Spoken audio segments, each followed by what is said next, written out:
Cómo nos sorprende América Latina, ¿no? Argentina está dentro de América Latina. Primero nos sorprendió Ecuador, en algún caso Brasil, en algún momento México. Ahora nos sorprende Chile y nos sorprende Bolivia. Chile hace más de un mes que está con gravísimos problemas ya de estabilidad para poder gobernar. Y lo que nos sacudió toda esta semana fue el problema de Bolivia, donde Evo Morales, como todo el mundo sabe, terminó renunciando y fue asilado en México. La discusión era si era un golpe de Estado o no. Todo depende de la convicción democrática y el conocimiento que se tenga de lo que es una constitución nacional. Todos los que están alineados detrás de un pensamiento progre socialista dicen, no, sí fue un golpe de Estado. ¿Por qué? Porque en un sentido corporativo se defienden unos a otros, intentando en este caso defender a un hombre que ha sido totalmente antidemocrático en su comportamiento, como fue la figura de Morales. No hay atenuantes, ¿eh? Un tipo que, en definitiva, no podía, modificó primero la Constitución a su antojo. Después le otorgaban 2 periodos, él quería ser por tercera vez, hizo un plebiscito. Le salió mal el plebiscito, el pueblo le dijo no, para que no se presente otra vez. Desconoció el plebiscito.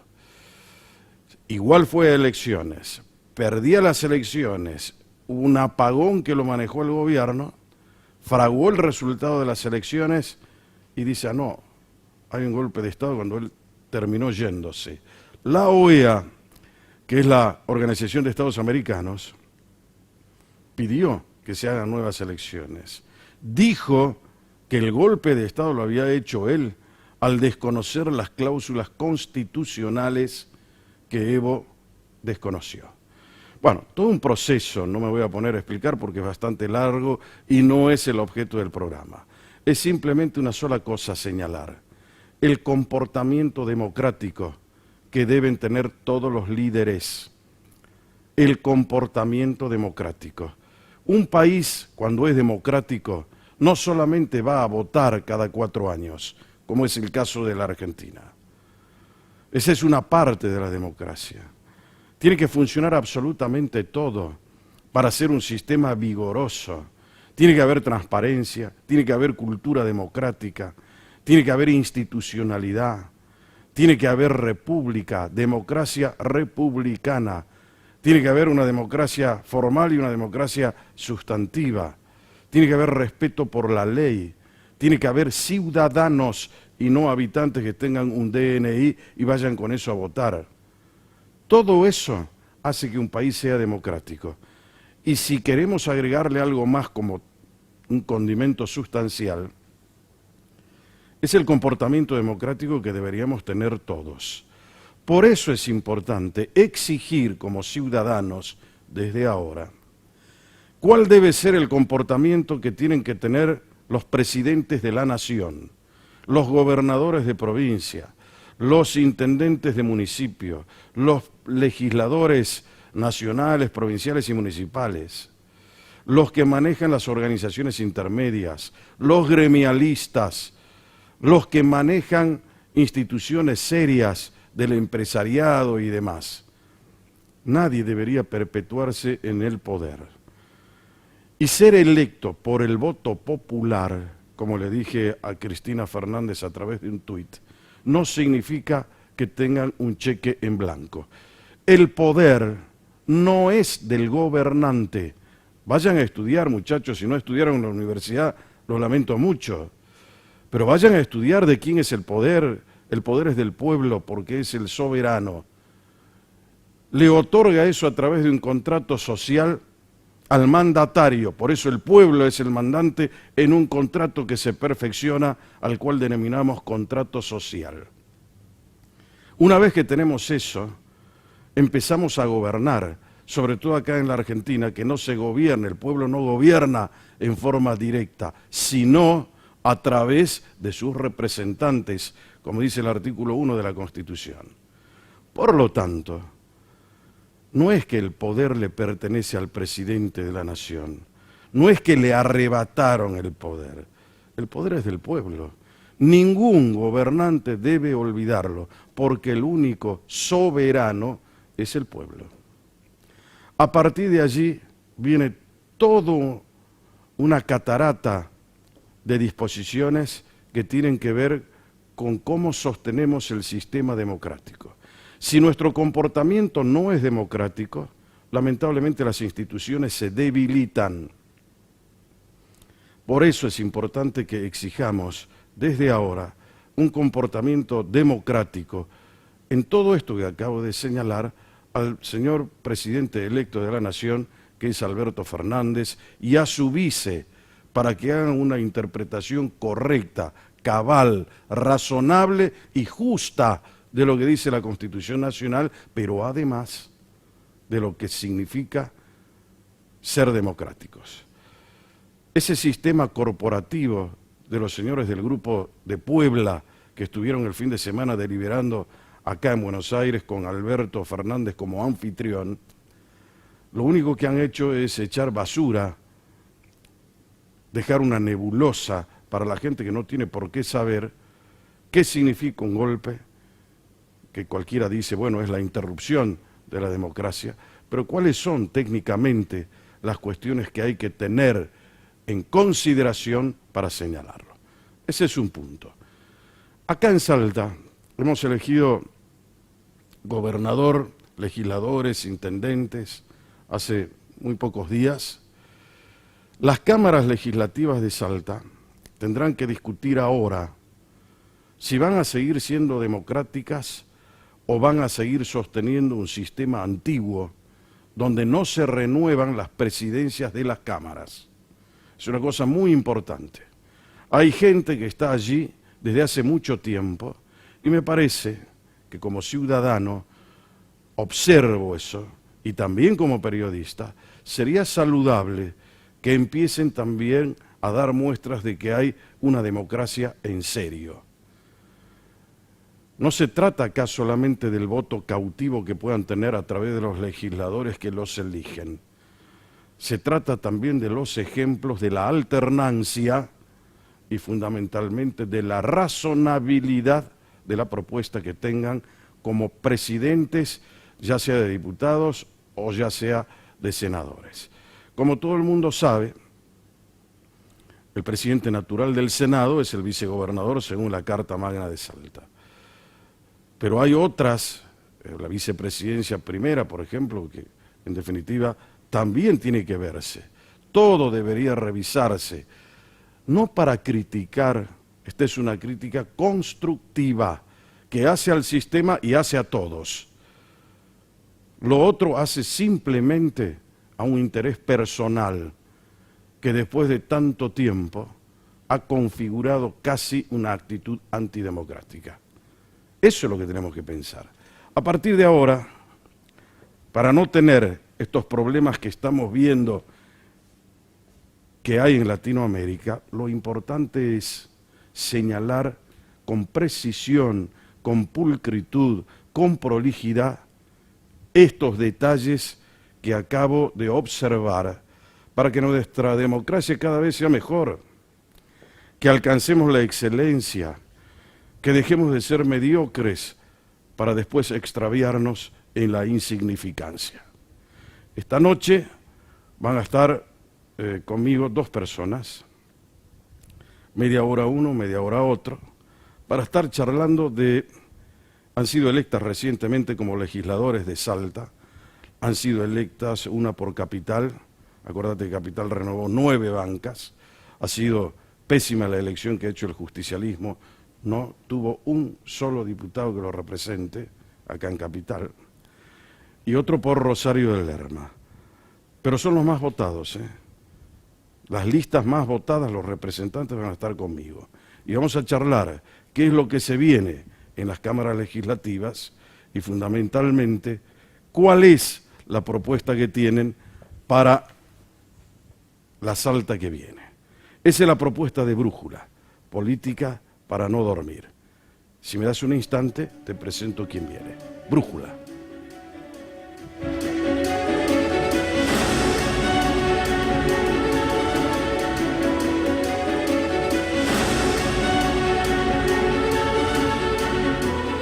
Señores, estamos de vuelta acá, de retorno acá en Brújula, política para no dormir, y me acompaña esta noche Socorro Villamayor.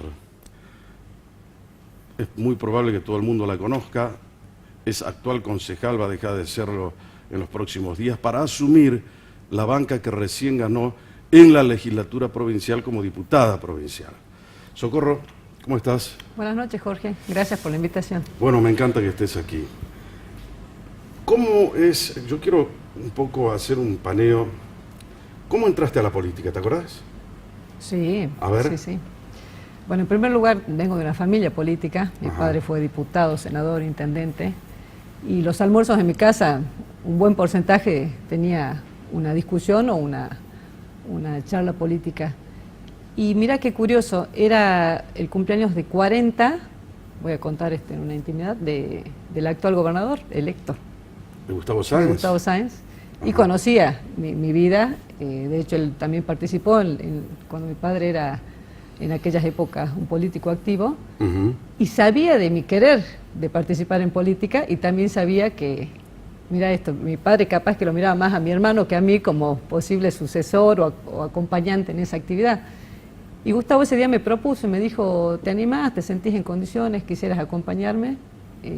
Para que vamos de concejal en una lista. Y ahí empecé. No dudé en el sí, inmediatamente. Ajá. En ese momento, Sáenz, ¿qué hacía? Gustavo cargo en ese tenía? momento estaba, era candidato a senador, me parece. A Me senador parece por que fue capital. cuando era para senador. Claro. Tenemos que hacer memorias. También es, como él tiene una vida política, en esa época era para senador, si no mal recuerdo. Ahora, si bien es cierto, la carrera de Sáenz también es una carrera larga, pero es larga, pero al mismo tiempo corta. Es larga porque empezó hace mucho tiempo, pero ha emergido con tanta fuerza la figura de Sáenz en estos últimos años. Yo diría que en estos últimos 4 o 5 años, no más. Porque antes Sáenz era uno más del montón, ¿no? Uno lo miraba así. En cambio ahora es una figura emergente fuerte, casi con una luz rutilante que te encandila, ¿no? Porque tiene luz propia, por lo menos esa es mi visión. Ahora, ¿qué relación tiene con ustedes, con tu familia? Porque alguien me contó, por ejemplo, que el padrino político de Sáenz es Juan Carlos Villamayor, ¿es cierto? Ellos empezaron en política desde muy chicos. Digo ellos, me refiero a mi hermano y a Gustavo, eran dos amigos que acompañaban a mi papá en política, justamente. Así empezaron ellos e indudablemente a todos nos gustaba, ¿no? Porque todos hemos seguido de una manera u otra. ¿Y qué es lo que les gusta tanto? Eso es lo que no entiendo, a ver. Y es ¿Qué una le contarías profesión, ¿Qué es pero lo que te apasiona de la eso? actividad política es una profesión y es un compromiso. Ajá.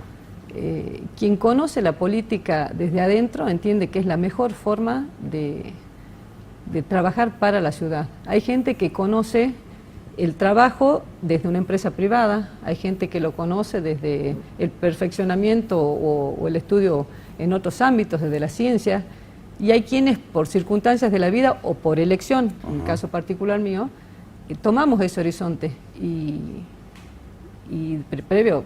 Hay gente que llega muy inexperto o que llega casualmente a la política, pero hay otros y va aprendiendo sobre la marcha. Exacto, y hay otros que la hemos vivido desde el contacto familiar permanente, de las propias vivencias, porque un padre político también te involucra, aunque no seas vos la persona activa, y te genera eso de decir, quiero o no también esta profesión, como te decía recién. Y bueno, así fue que empecé con... Para mí es eso, es una profesión y un compromiso. Y un compromiso y es entregar la vida privada también, ¿no? Sí, cuando uno pasa a ser público, no te queda mucho tiempo.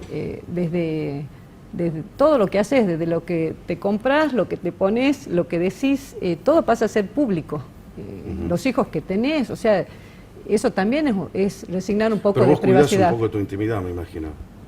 No, por supuesto, Claro. hay cuestiones a preservar, la familia, los hijos, pero sin buscar la publicidad. Por eso afecta tanto cuando hay, por ejemplo, estas campañas sucias que tocan al político como olvidándose, o a propósito, adrede, ¿no? Para decir, te pego a vos y a tu familia también, para que sepas que tenés que morigerar, esa cuestión... Pero son los mismos políticos los que hacen eso. Exacto. Por eso esas cosas joroban en lo personal, pero saliendo ya del ámbito familiar y demás, fundamentalmente perjudican a una sociedad, ¿no?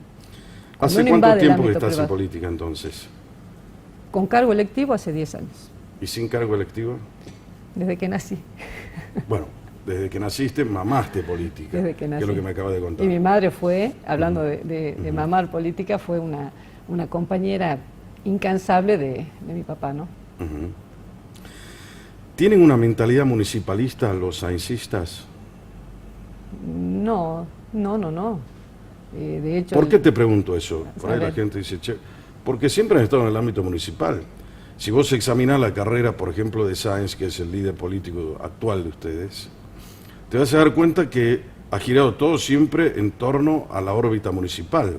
Es decir, ha sido secretario de gobierno, presidente Pero ha del sido Consejo senador. Deliberante, Ha sido fue senador. senador por Capital y, Sí. y llegó a ser senador por Capital hablando precisamente del tema municipal.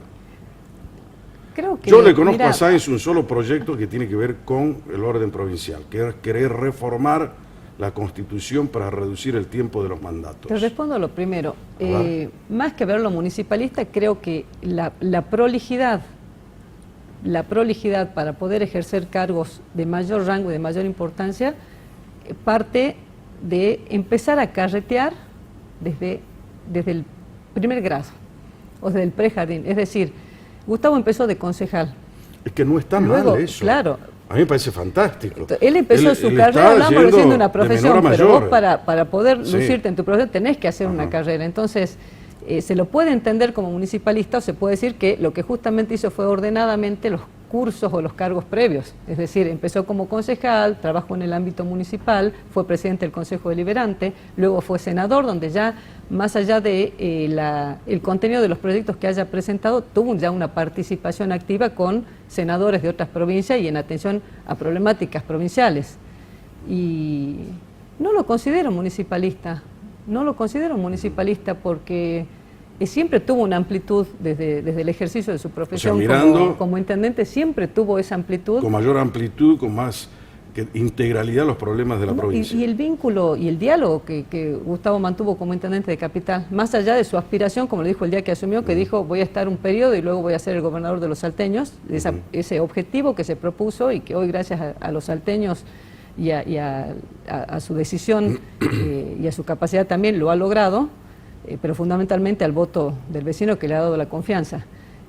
Bueno, claramente Gustavo es una persona que para llegar a eso, en este periodo de intendente, ha trabajado con otros representantes de otros municipios, se ha integrado. De hecho, en la época de la campaña me decía mucha gente, pero yo veo que Sáenz no se lo ve mucho, no se lo ve en el interior, ¿con qué estructura va a trabajar? Y yo decía, confíen en Sáenz que quiere ser el gobernador. Claro, pero no te olvides una cosa. Gustavo dijo algo que por ahí a la gente también le quedó grabado. Me preparé toda la vida para ser intendente, dijo. ¿Te acordás cuando hacía eso en su campaña? Para ser intendente, Para ser claro. intendente. Por eso yo digo, bueno, usted es un hombre con una formación eminentemente municipalista. Y todos los que lo rodean, ¿no es cierto? El caso de Canepa, que iba con vos en la lista y demás, también son municipalistas. Pero ha tenido, claro, alguno tiene otra, por ejemplo, tal vez tengan alguna otra salida o alguna otra proyección anterior a esto. Pero me parece perfecto porque eso no es un pecado, al contrario, van de menor a mayor, va creciendo, va conociendo. Vos hay otros casos, es decir, vos estás contando el de Sáenz y estás diciendo, bueno, mirá, él fue esto, pero por ejemplo, Betina Romero.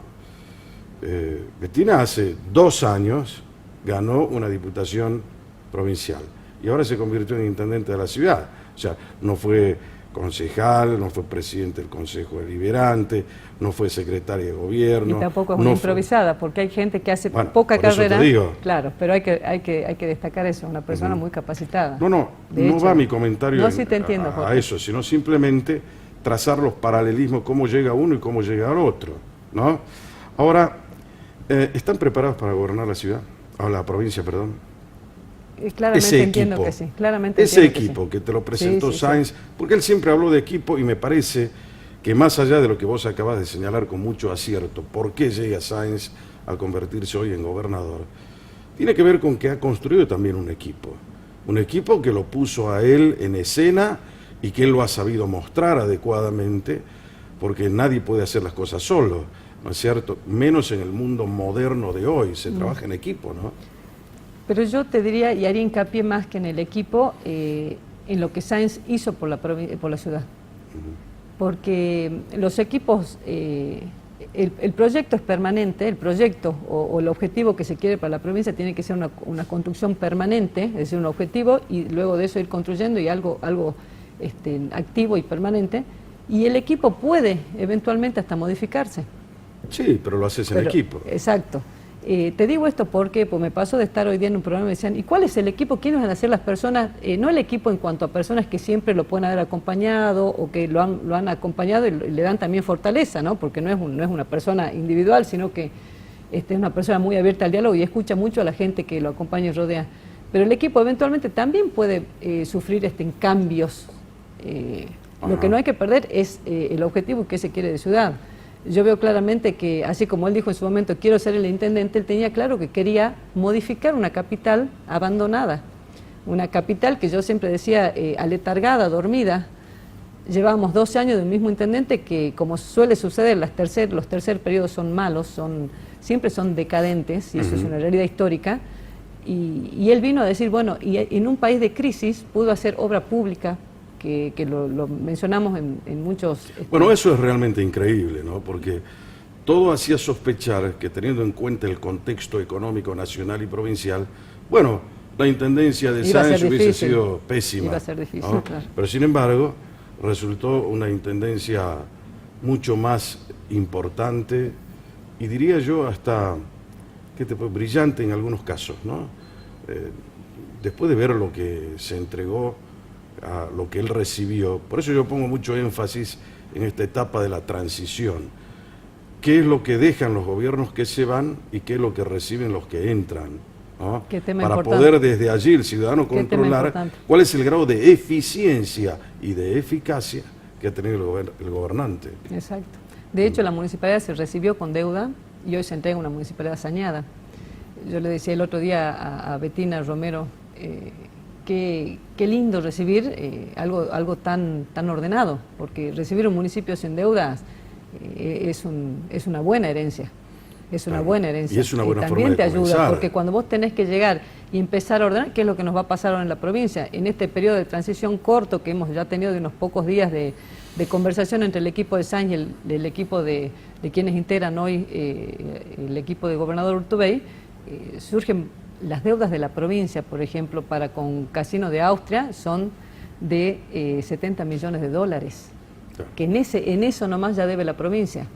Hay otros tantos juicios que tienen contra la provincia. ¿Cómo es la historia? Porque eso lo tienen que investigar ustedes como legisladores.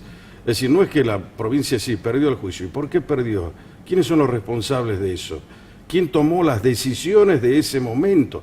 ¿Vos sabés lo que es hacerse cargo en una provincia como Salta, donde tuvimos un gobernador, y lo tenemos todavía, que todos los días te decía que somos pobres? Pagar 70 millones de dólares a una empresa que lo denunció ante el CIADI. Exacto. Fondo de reparación, queda de herencia un fondo de reparación, sí, un plan bicentenario. Es decir, son bueno, deudas pero ahí que el plan que ha bicentenario generado... se ha hecho mucha obra con el plan bicentenario. Sí. al margen de que haya tenido en ese aspecto algunos beneficios o que se hayan invertido correctamente o no, que eso también será cuestión a analizar desde el ámbito legislativo. Claro, porque me parece que sería correcto, y es correcto, y como legislador también solicitar cuál es el estado en que se recibió la provincia, ¿no? Para tener un antes claro de lo que después pueda mejorar el gobierno. Por eso soy enfático en el tema de la transición. La gente, vos tenés que conocer. Y además tiene que haber contabilidad certificada. Es decir, estas son nuestras acreencias, estas son las deudas, el debe y el haber, y lo tiene que recibir. La gente que entra lo tiene que firmar y el que se va tiene que firmar. Alguien tiene que hacerse responsable. O sea, pareciera ser que estamos entregando un kiosco, donde acá viene, se jura la foto, qué hermoso, la democracia, la fiesta, y estamos gobernando, muchachos, una provincia. 155.000 kilómetros cuadrados de extensión, 23 departamentos, 1.300.000 personas. ¿Qué más hay que decir como para que empecemos a tomar el peso de la responsabilidad, ¿no? Así es. Y ¿sabes qué? Otra noticia así que uno va tomando conocimiento es la cantidad de empleo público. ¿Hay mucho empleado público en la tremendo provincia? el número de empleados públicos. El número excede lo que son La media. los 93.000 empleados. Tenemos más empleados que Jujuy, Chaco, Santiago del Estero. Y nos Bueno, pero siguen en si te cantidad, dice, si vos le y nos preguntás sigue eso- un Córdoba, un Buenos Aires, que son lógicamente una población que nos supera Bueno, pero amplísimamente. si vos le preguntás eso a Urtubey, te va a decir, no, eso va de acuerdo a la cantidad de población que tiene cada provincia, porque nosotros tenemos más población que Jujuy, tenemos más empleados, y te va a decir, no, pero contratamos, dentro de los empleados públicos está la policía, Pero ¿cuál es la prioridad del están gobierno? los maestros, la salud pública. ¿Cuál es la en prioridad fin. del gobierno? O sea, salud y educación lo tenemos de nación heredado de la década del 70, del Sí. 90. Esas cuestiones tienen que ser prioridad en un gobierno. Entonces, qué lindo saber que se está haciendo una transición ordenada y con un diálogo, para poder efectivamente saber cuál es el cuadro de provincia que se recibe y en base a eso poder generar las políticas que efectivamente movilizan y pretende el actual gobernador. ¿Qué va a pasar en la Cámara de Diputados? Son 60 diputados. Ustedes como oficialismo tienen ahora muchos diputados. ¿Cómo va a quedar conformada? ¿Sabes más o menos? Serían 25 más o menos propios de lo que era el Frente Sáenz y el resto están divididos en algunos de PJ que quedaron. Bien decías vos en la introducción, no hay nuevos del PJ y bueno, de algunos No otros ganó ni frentes. uno. No, ni uno. Una debacle en el justicialismo. ¿no? Destruido el partido. ¿Será el próximo presidente? Bueno, Urtubey tiene un mandato extenso como presidente del PJ y ha ratificado su voluntad de seguir siendo presidente del PJ. La tradición marcaba que si el gobernador era peronista, también presidía el partido. Es lo que sucedió, por ejemplo, con Romero y es lo que sucedió con Urtubey, que a pesar de haber competido contra el peronismo en el año 2007, después el peronismo lo llamó y le entregó en bandeja la presidencia del partido. No va a pasar eso con Sáenz. Sé que el PJ está en una lucha interna Difícil, y en ¿no? una discusión, sí, que de Ajá. hecho escuché hoy hablar creo que era Ivette Doucet, le reconocí la voz si no me equivoco, y decía que la semana que viene van a tener una nueva reunión, están viendo... No, hay un congreso en qué que lo hacen exacto. en San Exacto. Antonio de los Bueno, es Cobres. un problema propio del partido, veremos cómo se resuelve. Tampoco hay que marearse mirando muchas cosas. Yo creo que cada uno tiene que enfocarse estamos en un periodo importante donde hay un cambio de gobierno y hay que abocarse cada uno a sus digamos, responsabilidades. A mí me ocupa más en este momento la provincia que vamos a recibir y qué va a pasar con la Cámara en lo sucesivo. Ahora, ya que querés hablar de la Cámara, Socorro, la Cámara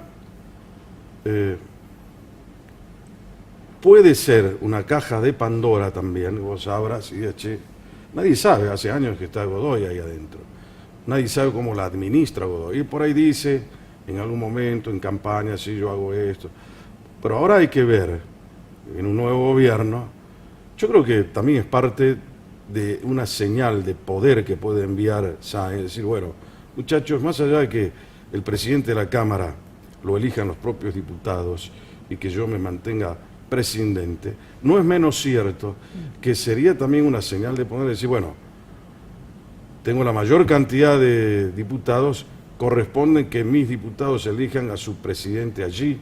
¿Podrá hacer eso o no? Por supuesto, Ajá. por supuesto.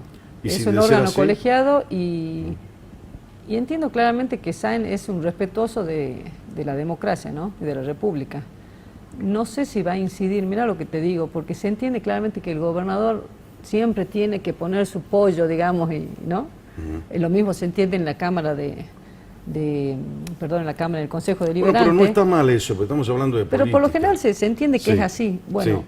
al margen de eso, yo creo claramente que lo que hoy se conversa es la continuidad o no de aquel que es perpetuo en la administración de la Cámara, que es Manuel Santiago Y que Godoy. no es democrático el tema, además. Pero es que hay A disiento ver. quizás en la apreciación. A ver, ¿Es democrático la presencia de Godoy? Sí, porque lo ha elegido el voto mayoritario de la Cámara.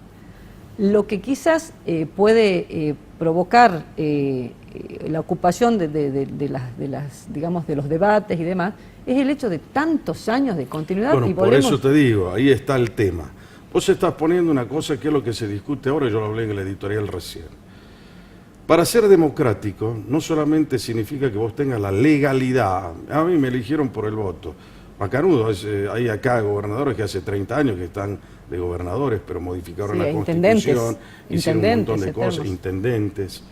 La convicción democrática, la convicción, es ese convencimiento íntimo, exige que uno tenga alternancia.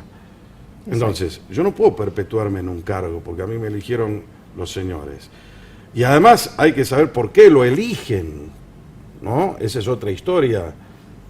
¿Cómo elijo yo a alguien? ¿Con qué libertad de acción y con qué autonomía de voluntad elijo a un presidente? Claro. ¿No? Pero por ahí vos venís endeudado. Y yo te digo, bueno, a ver, yo te soluciono el problema, pero eso tiene un costo, me tenés que votar a mí. Te puedo decir, ¿no? No estoy diciendo que eso ocurra. Estoy poniendo un ejemplo gráfico, simplemente para sintetizar un poco la idea. Yo creo que, de hecho, escuché algún comentario de Godoy, donde él claramente dijo, yo tengo los votos, esto es una cuestión de conversar. O sea, me lo dijo a mí. Incluso he visto apertura a, no te diría a correrse del lugar, porque me parece que es legítimo que quiera competir. Me parece que es legítimo que quiera competir Godoy, derecho, claro, como que es legítimo que muchos otros quieran también asumir tamaña responsabilidad de administrar la Cámara de Diputados, porque es ¿Vos estás no solo entre lo esos, hacendal. no? Yo no me autoproclamé candidata a la presidencia, sí me han preguntado varios medios, y creo que tiene que ver con el hecho que quien se entendía como presidente natural, y esto de conversaciones amplias, no de un sector, era Matías Canepa. Y digo era porque hoy existe la posibilidad de que vaya como ministro de Educación. Bueno, siempre existió esa posibilidad. Claro, es una persona que es justamente... Primero porque conoce mucho de educación, sí, ¿no? Es uno conoce, además por su propia profesión y su actividad privada también es profesor universitario y tiene mucho vínculo en ese rubro y es algo que le interesó siempre, pero existiendo esta posibilidad de que él efectivamente asuma el Ministerio de Educación, inmediatamente piensan en la persona que lo sucede en la lista y me lo preguntan. Y con esta ola, que yo por ahí no estoy muy de acuerdo con los cupos, con las olas y demás, yo creo que las mujeres nos ganamos los espacios y no hay que estar ya tanto en esta disquisición varón-mujer, ¿no? Pero por la continuidad, o primero por la cercanía con el sector de Sáenz, como bien decías vos, el gobernador se entiende que va a tener su presidente. Y el hecho de ser la segunda dentro de la lista, muchos me están preguntando. Bueno, pero ahí hay otra persona que también pertenece al frente de ustedes, se llama Mónica Juárez, que dijo que ella se siente la presidenta moral de la Cámara. Sí, dijo... O sea, te está diciendo, yo ya no es que aspiro al cargo. Por el hecho que ganó, me siento primera en la elección presidenta general. moral, ¿por qué? Exacto. Porque ganó con 52.000 votos. Sí. Poca cosa, ¿eh? Les ganó a ustedes. Sí, en La Paso habíamos nosotros sacado 52.000 votos aproximadamente y ella bastante menos, y luego en la general, con esto que muchos que iban con un intendente se sumaron todos a la única intendenta y que había ganado Betina dentro de La Paso, y parece que ella captó algunos votos de otros sectores, incluso del Frente de Todos, y tuvo una muy buena elección, de hecho le he felicitado. Y ella planteó eso, sí, dijo, me siento moralmente por el hecho de haber salido primera dentro de un frente. Son sentimientos personales, cuestiones que ella las puede apreciar así, pero reitero, hay muchos que quieren ser, hay algunos que se han autoproclamado, como ella con esta expresión se interpreta como que... Vos sos más prudente ahí, ¿no? Yo creo claramente, mira, si alguien me dijera, necesitamos o es necesario por tal razones, lógicamente asumiría la responsabilidad. Asumo la responsabilidad.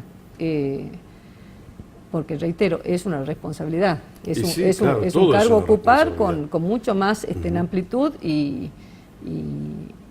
redundante, pero responsabilidades que ser un legislador que ya es mucho, porque uno tiene todo un pueblo, toda una provincia en sus espaldas, y cada decisión que se tome y cada error que se pueda cometer, estás involucrando a gente que te ha elegido confiando. Entonces, además de eso, administrar la Cámara, pensar en lo que es lo hacendal, ser la moderadora dentro de lo que es las discusiones en el recinto, también tener un vínculo que significa con otros estamentos y demás, es una actividad de mucho cargo, de mucha responsabilidad. Entonces, reitero, yo lo aceptaría, sí,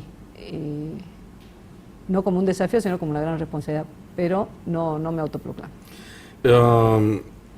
Sáenz llegó con muchos en un frente lleno, compuesto, integrado por múltiples partidos políticos, agrupaciones vecinales, o sea, llegó con un grado de compromiso fuerte. Va a tener que repartir cargos ahora. Dice que ya tiene todo tomado el gobierno, o sea, que ya saben quiénes son los que van a distintas áreas, ¿es cierto eso? Se está analizando, y en esto voy a ser más que prudente, se está analizando, tengo información clara de quiénes serían las personas idóneas y con capacidad para determinados ministerios y secretarías. O sea, sí, va a tener esa prolijidad de analizar su idoneidad para ocupar cada cargo. Por supuesto. Qué bueno. Por supuesto. Bueno. Es lo que te digo, Jorge, así como en la Cámara, la responsabilidad de uno es lo que tiene en las espaldas, que es todo un pueblo que ha tomado una decisión. Si bien hay algo, ¿no? La gente vota por lo general, primero eso es un tema aparte que no le estás tocando, pero aprovecho esto, te juro, como reflexión para lo que viene. Miren también quiénes siguen en las listas. Porque muchas veces votamos al primero, al segundo, que son los visibles, y no pensamos... ¿Quién viene atrás? Y ese tema es muy a tener en cuenta, porque son los que después, en definitiva, van a estar... esa misma responsabilidad en el electorado la tiene que tener también quien conforma la lista, y también aquel, en este caso, ya no del legislativo, sino del ejecutivo, determinar quiénes son las personas que van a ocupar los distintos cargos. Yo creo que hoy la provincia no se puede dejar de lado, no solo el aspecto de seguridad, que es un tema... clave, pero que se trabaja a nivel federal, sobre todo por nuestras fronteras coladores, son el gran cáncer de nuestras provincias del norte, pero eso por un lado, pero la educación y la salud son indispensables. Educación es indispensable para pensar que la provincia pueda. Entonces, cuando decimos deuda de la provincia y un número más que complejo de empleados públicos, ya te está acotando los recursos. Entonces, va a haber que tener personas muy inteligentes, aptas para poder ordenar los recursos y poder brindar a los salteños lo que verdaderamente nos merecemos, que es eso, servicios. Socorro Villamayor, gracias. A vos, Jorge, como siempre.